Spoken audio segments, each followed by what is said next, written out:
নিরাপত্তার চেয়ে এবার ভোটের প্রশিক্ষণ কেন্দ্রে বিক্ষোভ দেখালো ভোট কর্মীদের। উল্লেখ্য, এদিন বারুইপুরের প্রথম প্রশিক্ষণ শিবির ছিল ভোট কর্মীদের। সেখানে বিক্ষোভে ফেটে পড়েন তারা। তাদের দাবি, পঞ্চায়েত নির্বাচনের ভোট করতে গিয়ে তারা নিরাপত্তাহীনতার মধ্যে পড়েছিলেন। সেই সময় পুলিশ প্রশাসন কেউই তাদের পাশে দাঁড়ায়নি। ফলে পূর্ব অভিজ্ঞতার ভিত্তিতে আন্দোলনকারীদের বক্তব্য, কেন্দ্রীয় বাহিনী ছাড়া তারা ভোট কেন্দ্রে যাবেন না। তারা প্রশিক্ষণ নিতেও এদিন অস্বীকার করেন।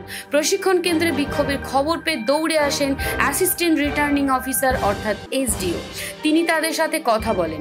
ভোটকর্মীরা তার কাছে ডেপুটেশন দেন। লিখিতভাবে তারা পুরো বিষয়টি জানান।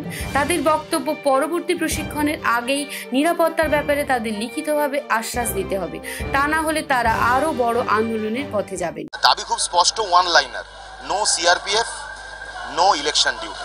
কারণ বিপ্লব, আমাদের পঞ্চায়েত ইলেকশনে আমাদের যা নারকীয় অভিজ্ঞতা হয়েছে, মাস্টারমশাই হিসেবে আমরা যেভাবে অপমানিত হয়ে গান পয়েন্টে ভোট করতে বাধ্য হয়েছি, এর আগেও আমরা প্রচুরবার ভোট করেছি।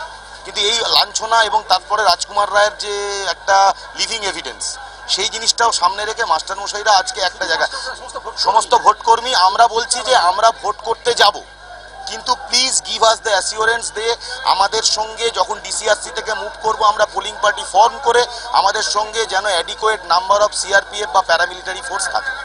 এইটুকুই আমাদের বিনীত দাবি, যাতে আমাদের প্রাণের বা জীবনের যে মৌলিক অধিকার আমাদের সংবিধান দিয়েছে, সেই মৌলিক অধিকারটা যেন আমরা সেই অধিকারের দাবিতেই লড়ছি, সেই মৌলিক অধিকারটা যেন আমাদের সুরক্ষিত হয়। বারুইপুর থেকে বিশ্ব সমাচার নিউজ টিম। আমাদের খবর যদি আপনাদের ভালো লেগে থাকে তাহলে আমাদের চ্যানেলটি অবশ্যই সাবস্ক্রাইব করুন আর আমাদের খবর সবার আগে দেখার জন্য বেল বাটনটিতে ক্লিক করুন।